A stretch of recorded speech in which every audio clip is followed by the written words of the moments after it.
Good to go. Good morning, everybody. Welcome to Dada Strain. Happy summer solstice. Happy Friday. I hope everybody is staying cool. We have a very special show for you today. We have two guests. My co-host today is Mr. Jim Mackney, who is a writer in New York City. Hello, hello. And my special guest and the person who we'll be devoting the show to, Mr. William Parker. Good morning. Mr. Parker is a bassist, a composer, a community organizer, cornerstone of a lot of the music that I play here on the show, rhythm, improvisation, and community music. And this past week, he received a Lifetime Achievement Award from the Vision Festival. And we're going to try to introduce his music to those of you who don't know it, mine a little bit of it, because there's so much of it. To those of you who do, mine and Jim's take on so much of it. And we're going to start with some solo William Parker bass playing. I believe this is from 2010 or 2011. Thank you for locking in. This is Dada Strain Radio featuring the music of William Parker.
Rose petals seem to fall.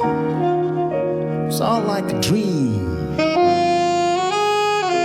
to call you mine, mine, mine, mine, mine, mine.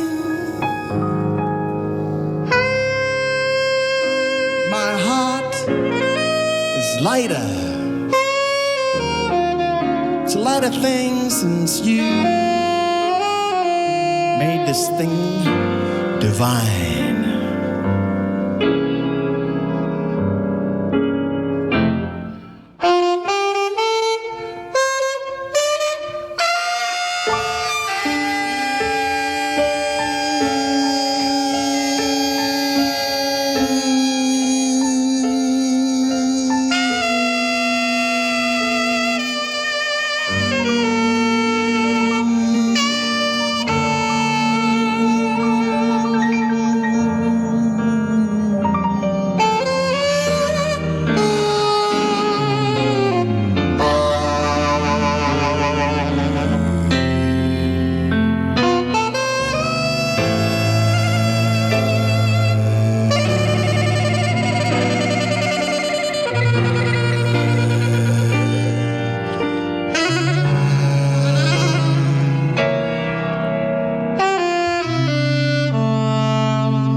That is the William Parker Orchestra with Dave Burrell on piano, Darius Jones on alto saxophone, and In a Sentimental Mood. Whoa.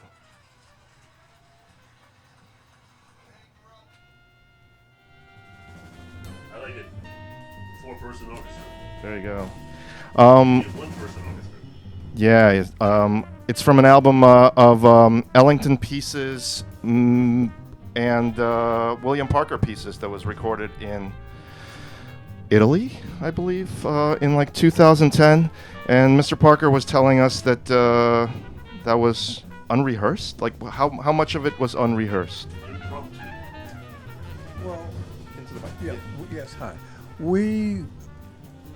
I had written a bunch of original.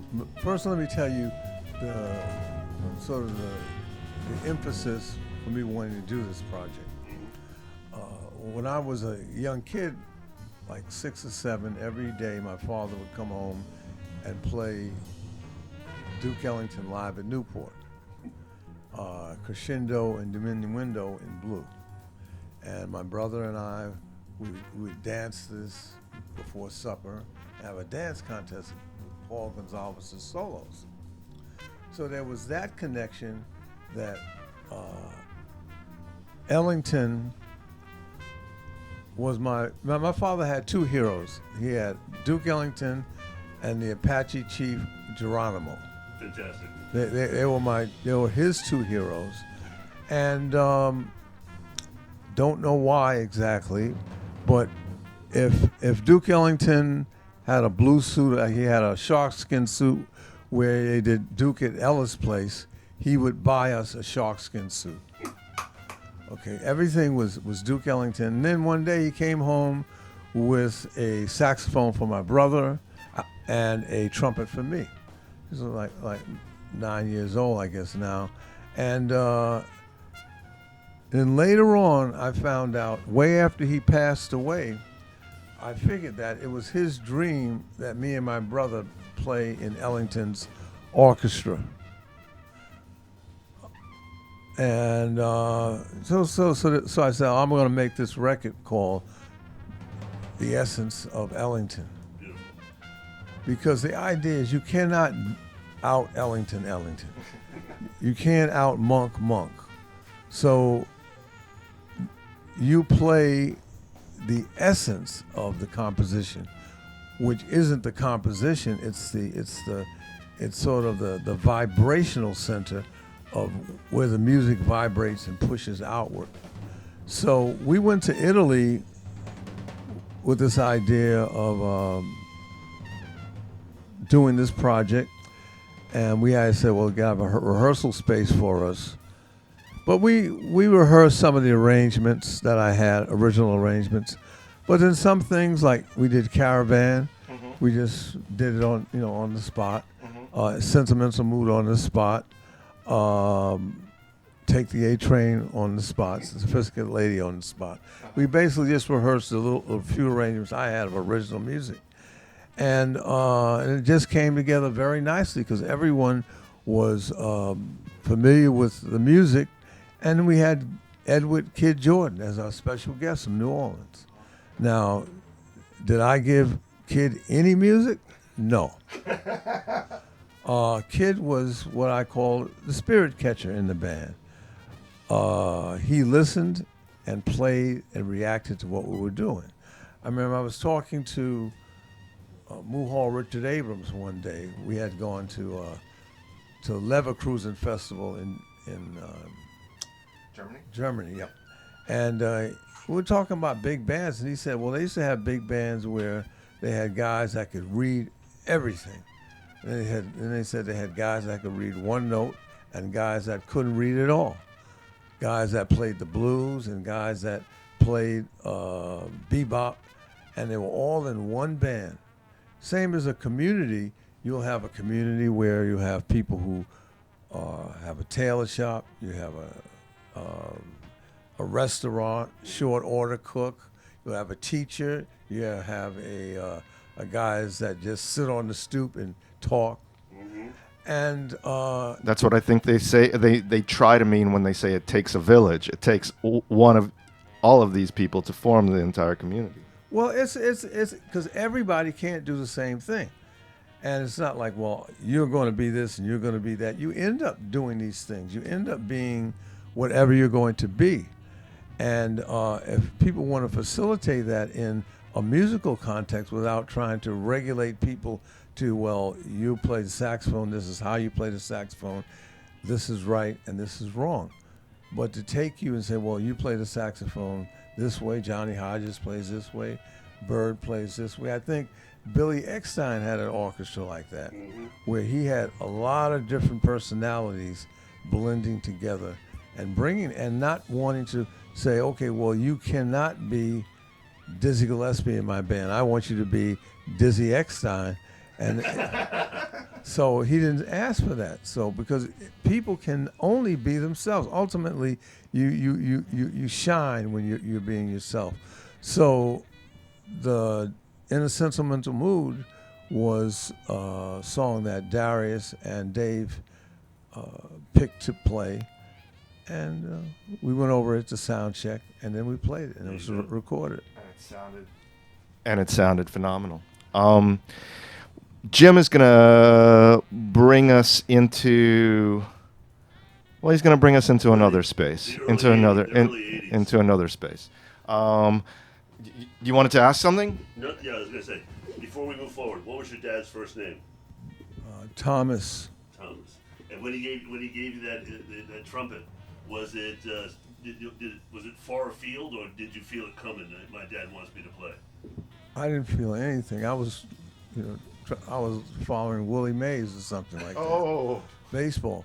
So, but I went down to to the music school, and I also had mail-in trumpet lessons. You get 50 cents. They send you a lesson in the mail every other week, and you just needed a teacher to sort of interpret or to help you if you needed help.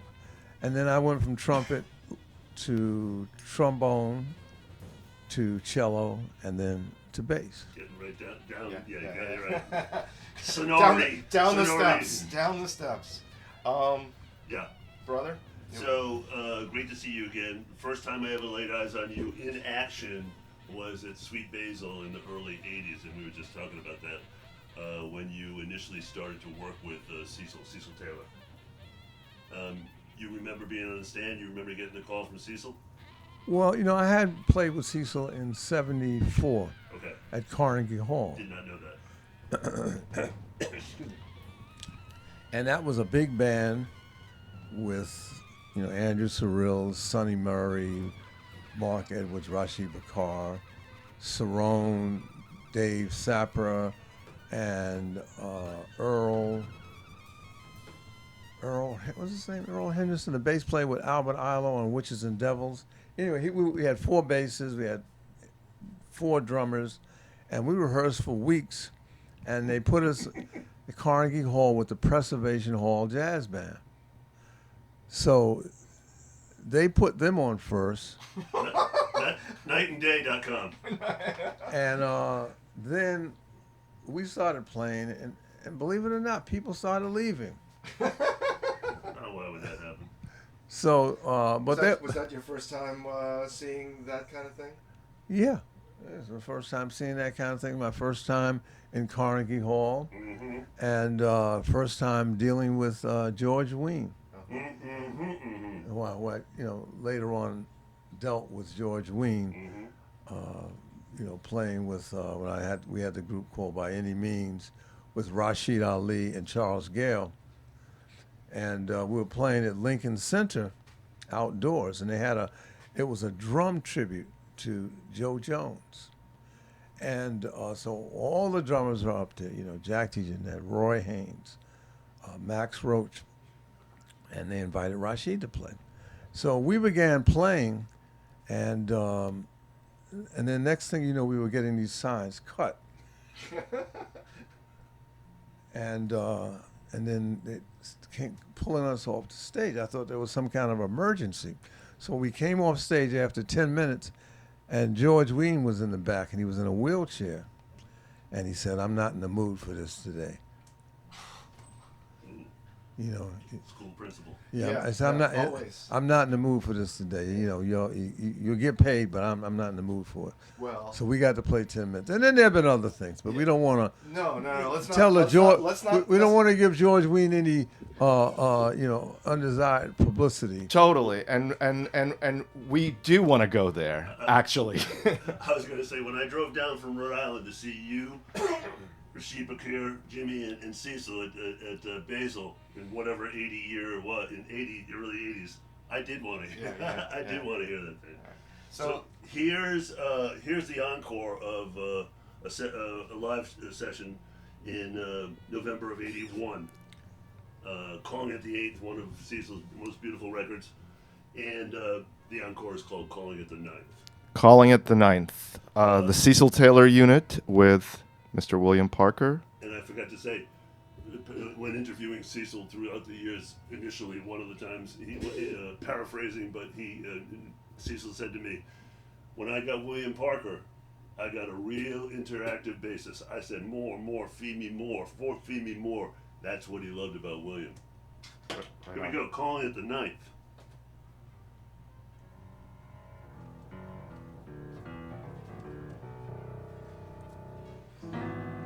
Now this day, we did 2 gigs in one day.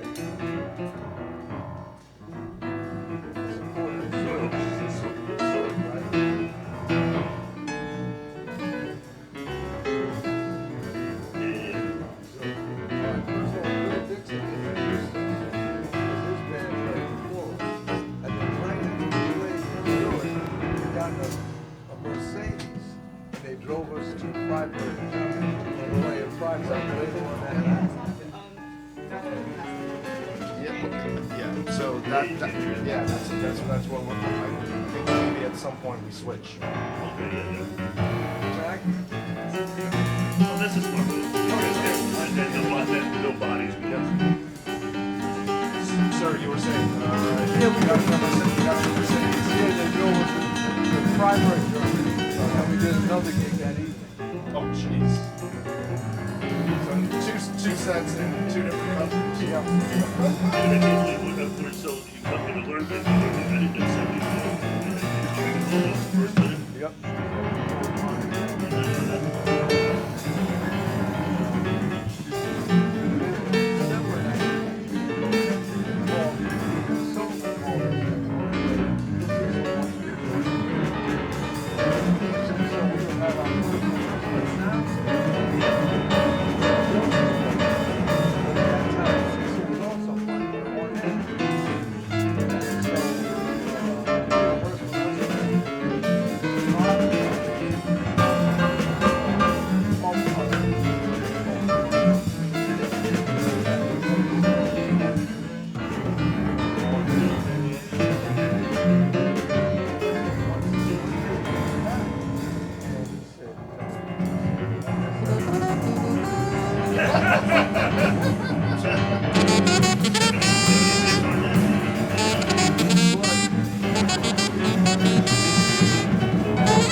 So what we're listening to right now is a composition called Five Angels by the Stream. And it is Mr. William Parker, Mr. Cooper Moore, Mr. Hamid Drake. And it is coming out, I think, any week now on Fidelity. It's a one of the new William Parker recordings. Anything you want to say about this? How it came together? And I would love for you to talk about Hamid and Cooper Moore. Those are folks you've been playing with for a long time. Well, first of all, it was a dream pleasure to celebration to play with Cooper Moore and Hamid, because there are two sides or three sides to the musician. And with me, I'm interested in all kinds of music. I mean, that's why you have what you call the world music, folk side, that has to do with healing, with shamanism, with using homemade instruments, bamboo,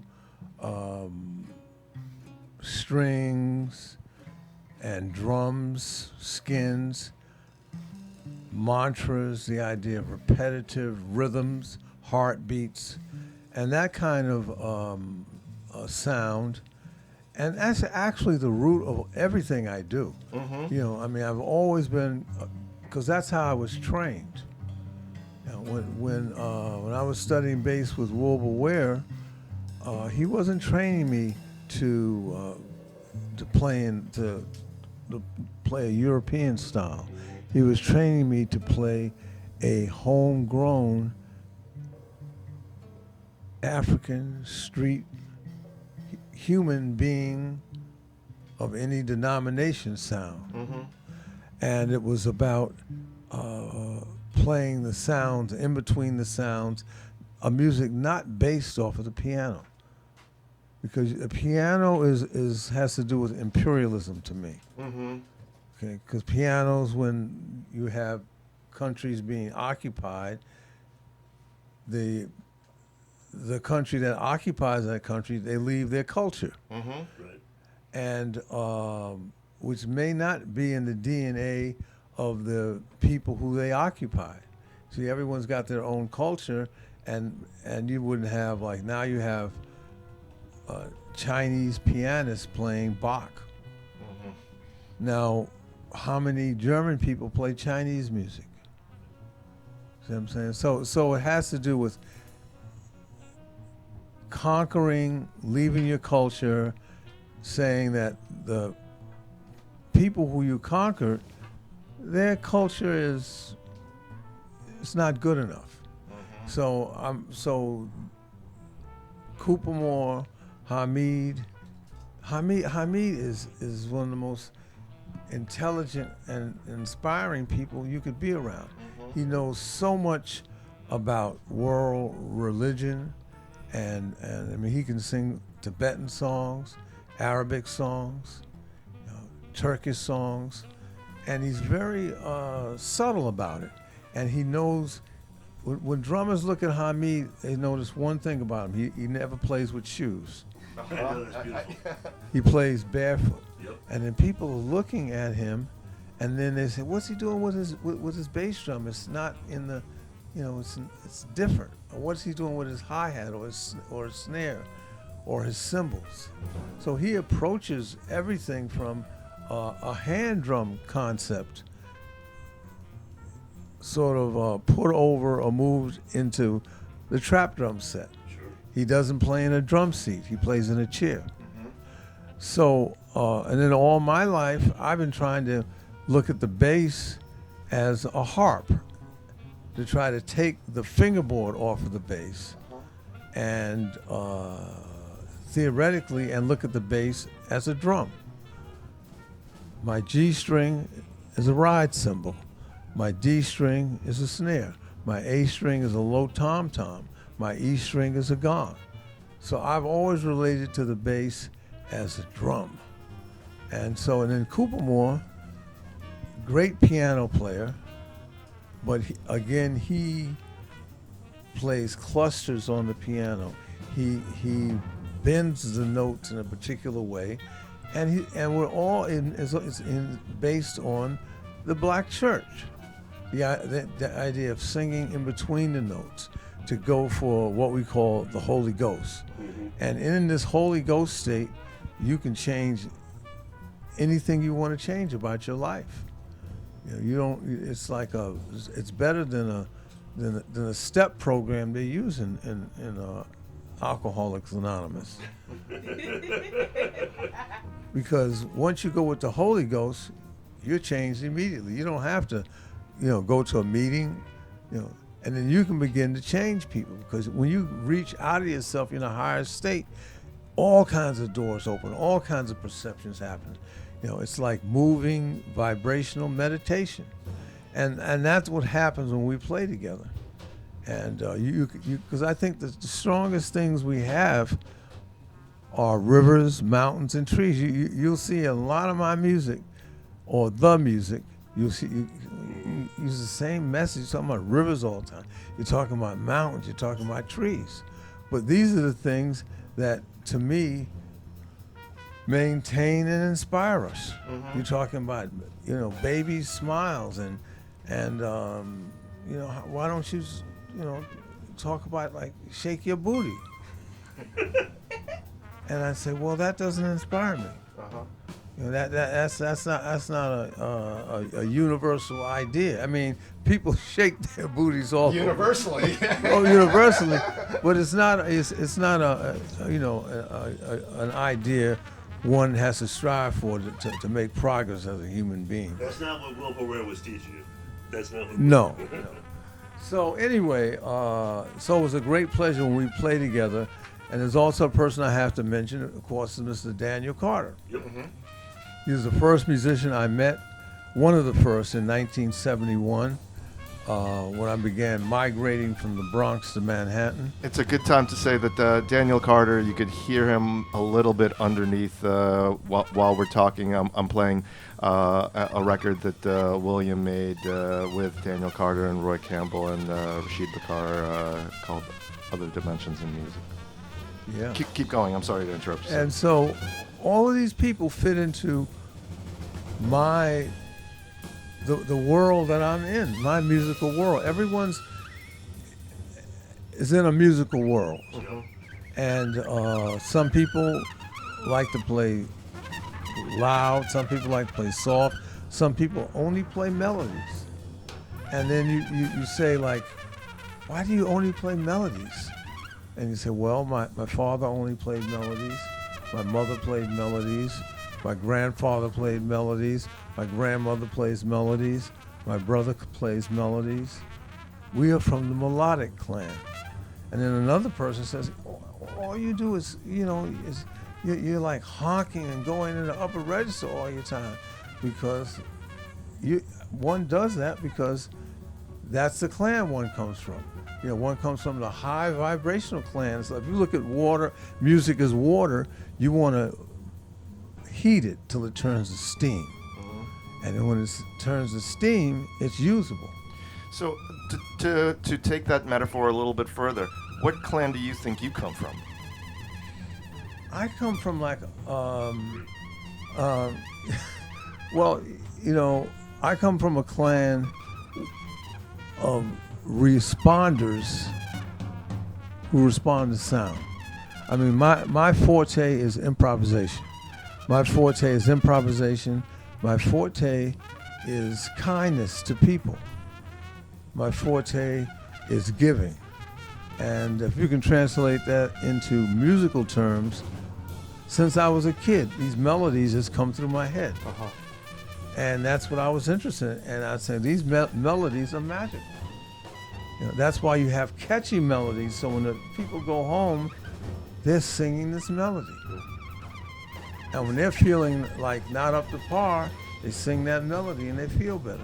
Melodies that are all about pleasure. Jim, you want to cue up and tell us what you're cueing? Off of what we were just talking about, I'm turning to a quote by Joe Morris, the guitarist composer Joe Morris, who's worked with William many times throughout the years. William Parker is a unique musician. He has created a way of playing the bass that directly delivers the message of the reason for him being a musician and the purpose of his music. William's music is always about the present. It's free of cynicism, and it's deep in a truly modern sense. The powerful energy of Williams' playing is drawn through compassion, a profound, realistic set of ethics, and a through understanding of where creative music has been and needs to be.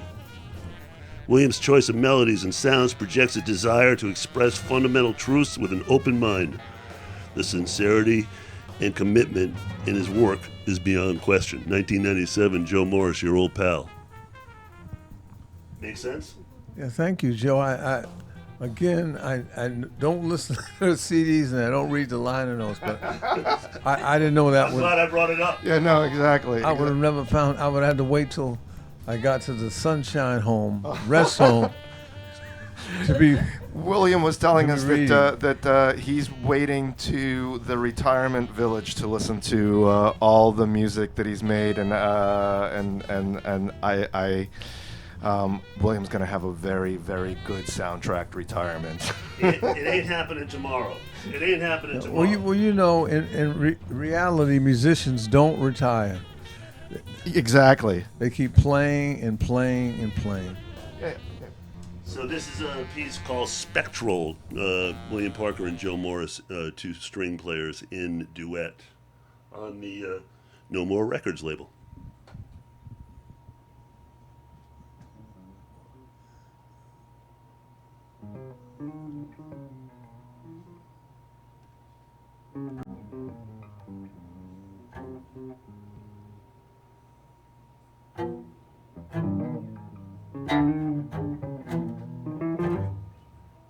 When was it recorded? 1991, you said?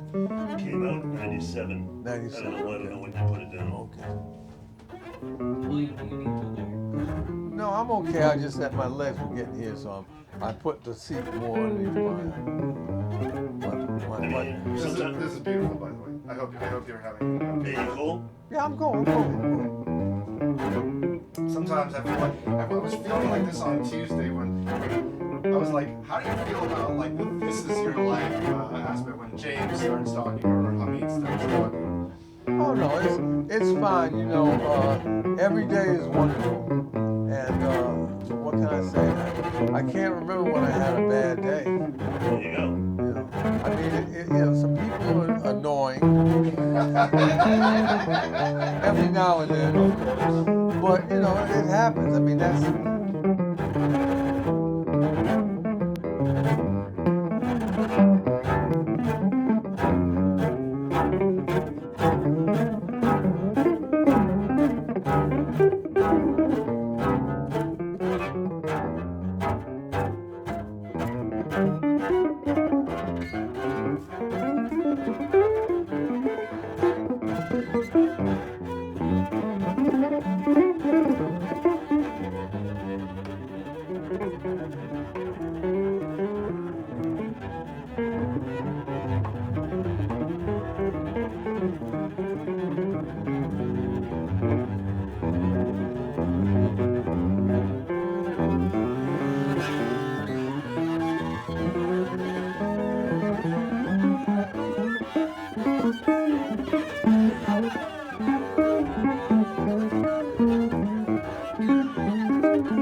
The guitarist Joe Morris,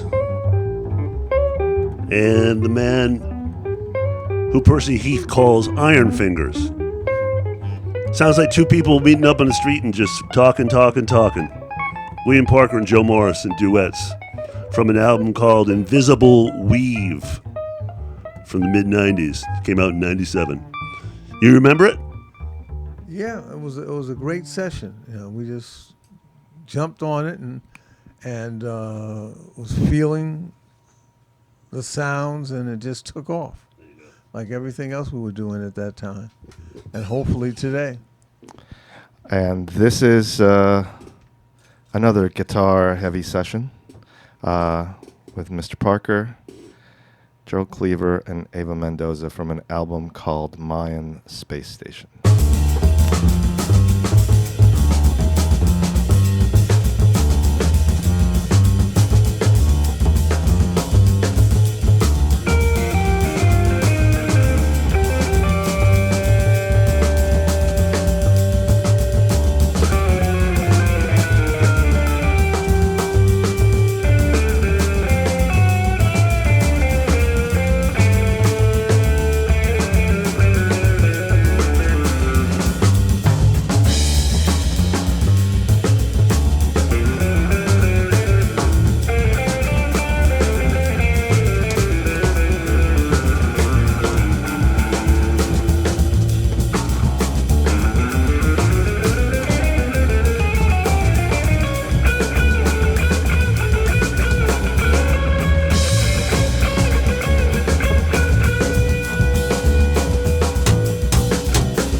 Beautiful, beautiful, beautiful.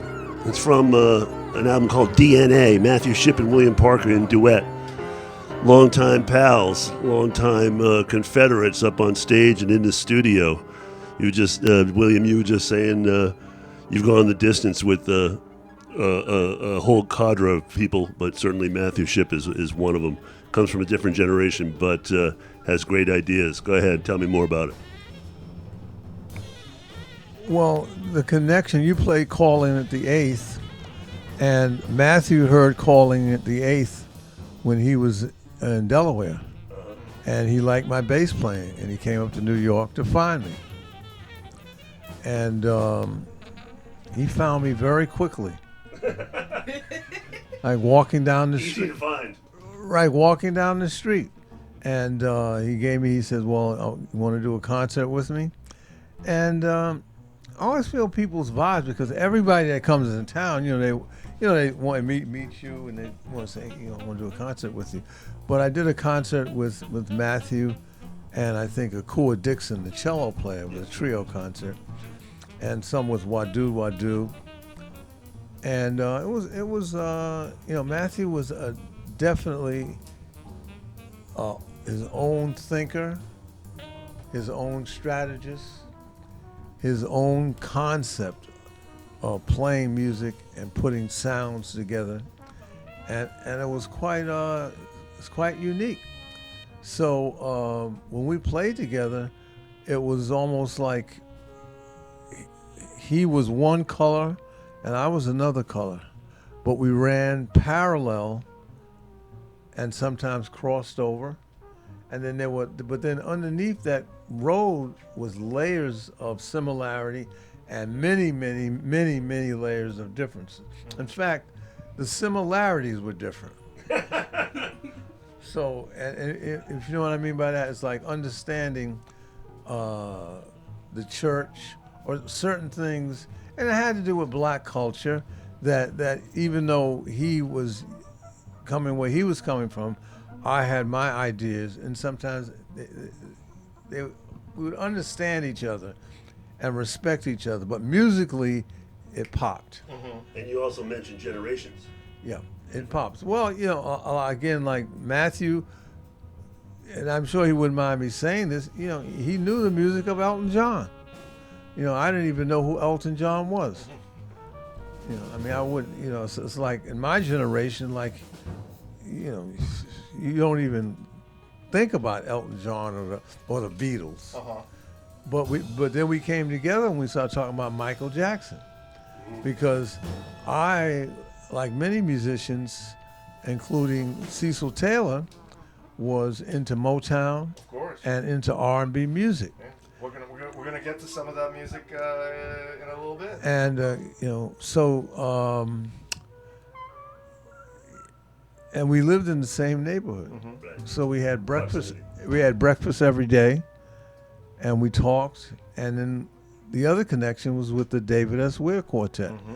that we played a long time together, and because we were the mainstays, bass and drum. We went through different drummers, but the piano and bass and David stayed the same. How did that band come together? How did how did the three of you come together, if you don't mind kind of giving a little bit of a as I play-by-play? recall it, I had known David in the 70s, Mm-hmm. and we played together in the 70s and the 80s. And I think we had a trio we did with Silkheart with Mark Edwards. Mm-hmm. And David had gone on a bunch of tours with, Beaver Harris, and he also played with Cecil Taylor. Mm. So David went into retirement, and he did a concert with me and Dennis Charles, and that actually came out on record on the label from Lithuania. Mm-hmm. And on that record you hear a track that you never heard David play that way. Mm-hmm. He was playing almost straight ahead. And but anyway, he wanted to start a quartet. So he asked me about Matthew, and I said, try. I think that's all I said. And then we had some rehearsals with Matthew, and I think the drummer was Whit Dickey, and the quartet came. David had learned a lot from playing with Cecil, and from his studies, and he wanted to try a concept of clarity in the music, but David's sound was so strong and beautiful. It just soared over, just soared through the sky like a rocket ship. Yeah, this would be a great time for me to play. The reason why I wanted to talk about the David S. Ware Quartet is that was how I first heard you. So I want to play a track from 1996. This is called Rhythm Tao, from an album called Tao by the David S. Ware Quartet. David S. Ware on saxophone, William Parker on bass, Matthew Shipp on piano, and I believe it's still with Dickey at that point on drums. The band made such an impact.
never lonely beans. You're my one and only. You're my only, holy moly, new thunder, clunk killer, craftmatic, alphabetic, acrobatic, back hit on crack water, coolest 43 megazillion Fonzarellis. All my parts equal to any sum greater than you. You waste the paper, recycle, still a waste of paper, rusty fume defibrillator, WWF, set up sassy rapper, sweet as candy, Mandy, more methodical bore, give me a solitary, sex is sterile.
music from the Blue series. The Blue series. Quite a groove you were putting down there, Mr. William Parker, with your pal Hamid Drake and your other pal Beans. What was going on that day? Beans from Anti-Pop Consortium. Well, it's business as usual, actually. Because the thing is that I've been playing all of this stuff you hear in what they call the free jazz, the avant-garde, except you don't hear it because, avant-garde jazz has got the misfortune of never really being recorded well. It's a music that has to be recorded well because there's so much going on, you don't really hear it. Like when I play with Milford Graves, I'm playing the same thing. I was playing with Rashid Ali. I'm playing the same thing, and so it was just a beautiful day to create some music. There you go. And wow, it's the first time I heard this. It's really good. We're gonna go into another direction. I guess this is what the show is about. This is from a box set of William compositions, some featuring him. I don't think this track features William. It is by Jean-Carla Rodia. It is the name of the album is Migrations of Silence. Migrations of Silence is the name of the box set, right? Mm-hmm. Yeah. And on it is it's a 10 CD set, but on it is a record called Mexico. That it has Mexican flavor songs. I think there are some Mexican musicians on there as well. And I'm gonna play one of them. It is called "It Is for You," which is one of my favorite songs. But can you maybe not specifically talk about that song, but like where this idea of creating a song suite of for Mexico came from? Like, Well, what is your connection? How you engage with it? This was during the time where they were putting kids in cages at the border, and so one thing you think about is the rich culture of Mexico and the wonderful people there, and they're being labeled as only drug dealers and thieves and rapists by our government. So this music was sort of written and put together to counteract what was going on. So this is called "It Is for You." It is it's a favorite.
mente, no te pueden detener. No dejes que rompan tu espíritu, tu amor por la vida. Vencerás, ellos no te pueden atrapar, encerrar en jaulas. La música te liberará, conocerás un lugar para la verdad. Ellos no lo pueden ver, no nos seguirán, no nos seguirán, no nos podrán alcanzar.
Hamid Drake on drums, William Parker on bass, Billy Bang on violin. Piece of music called Holiday for Flowers from William Parker's Violin Trio. The name of the album is Scrapbook, out on the Thirsty Ear record label. You just told us that you remember what gave you the inspiration for that piece. It was 1986, I believe. I was on tour of Japan with Billy Bang and Zen Matsura. And we were someplace, and it was holiday time, and on a train, and these children came on the train. And Japanese children have certain things that they wear. They have these backpacks, they have the hats, they have the blazer and the skirt and the pants. And they look just like flowers on holiday. And thus we have the idea, Holiday for Flowers. And we play that song with the band for the next week or so. You know, so it was inspiration.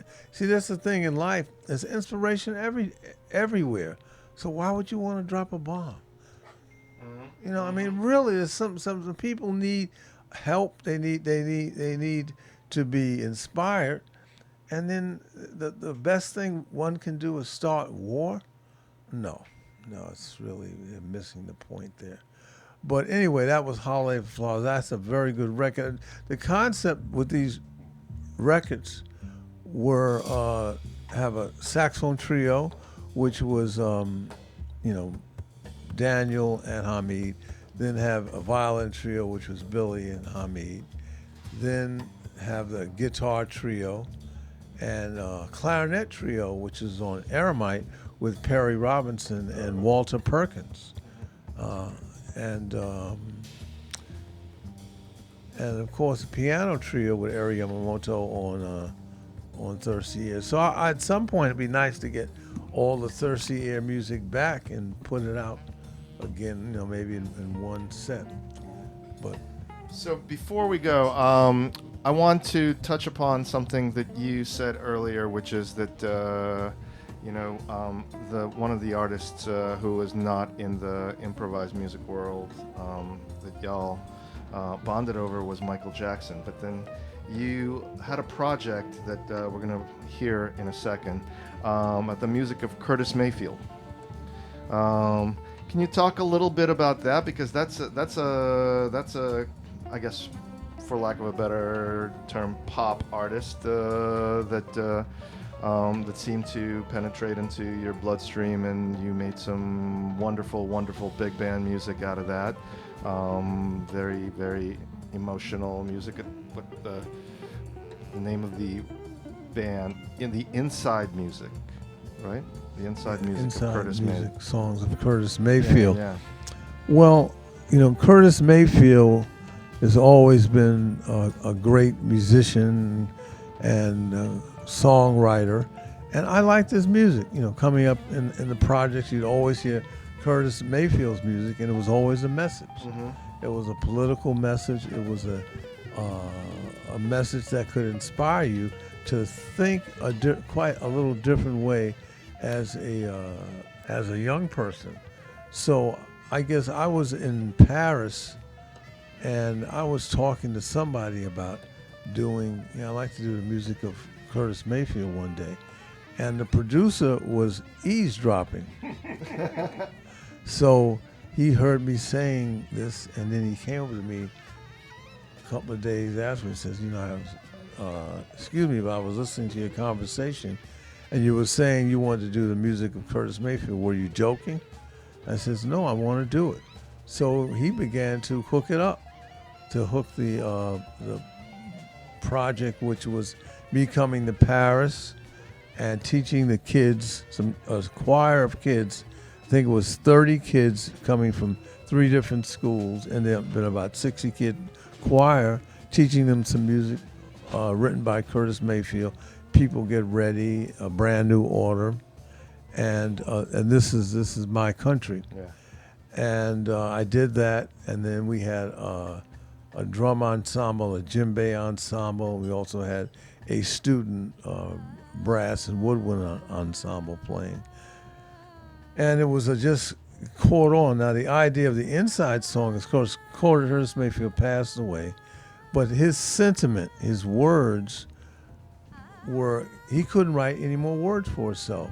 So I asked Amiri Baraka to write the words of what was inside the words that he had already written.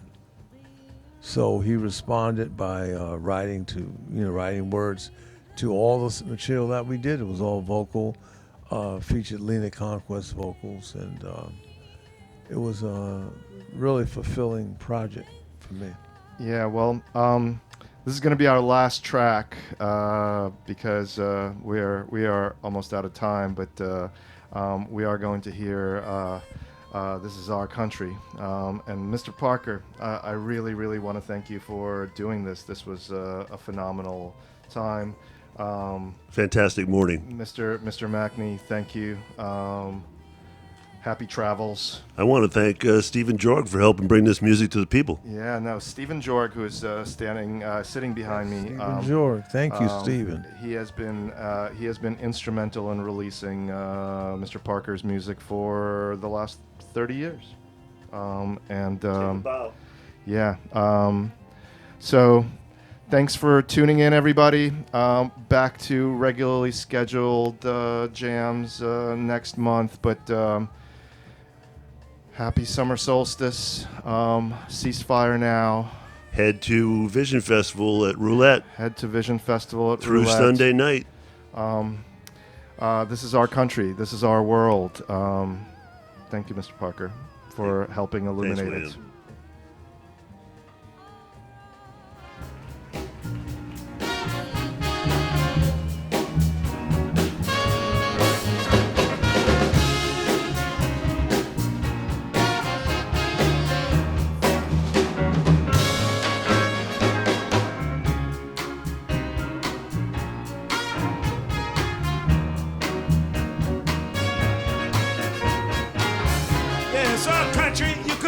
Yourself.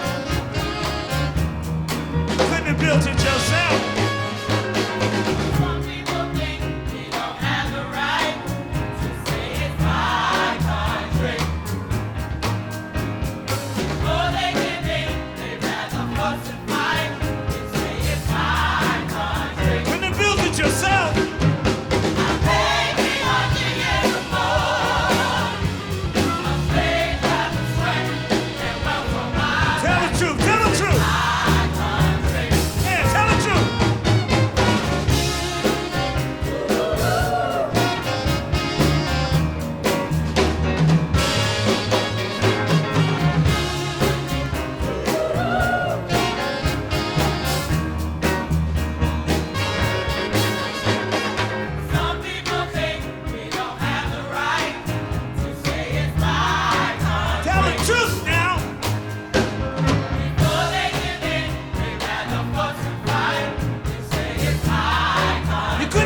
Yourself. Now tell the truth.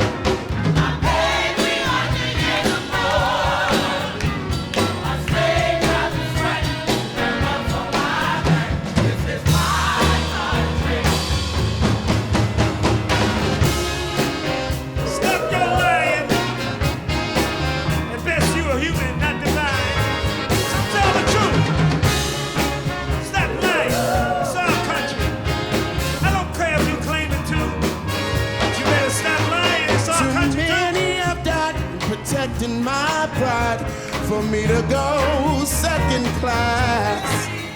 We survived a hard blow, and I want you to know that your face is sad now. And I know you will give consideration. Shall we perish in just or live equal as a nation? This is my country.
tell the truth. It's our country. You better stop lying and tell the truth. 200 years without no pay. My country. Nothing but tears and pain. You better tell the truth. You know it's our country too. That's what Obama told you. Say it's our country. Yeah, tell the truth now. Tell the truth. Quit lying. You know you tell the truth. You know it's our country. We built it for nothing. We built it for nothing. We all built this for nothing. Yeah, we all built this for nothing. Nothing.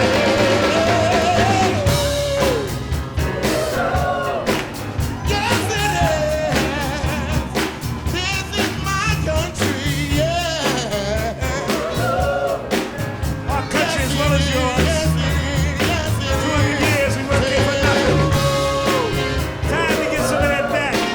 Time to get a little rhythm. You know it's the truth. Quit lying. If that's you human, you ain't divine. Look in the mirror and say, you know it's that way. Tell the truth. Quit lying. It's our country too. You can claim it, but we claim it too. So when Obama say, change, don't act strange. When he say, change, don't act strange. When he say, change is your last chance. Don't act weird. Don't act like you lost your mind.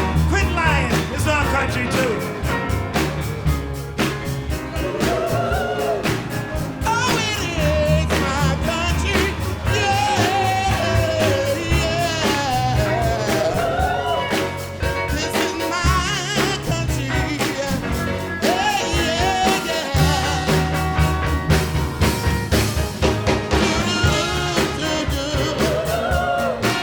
Tell the truth now. Tell the truth.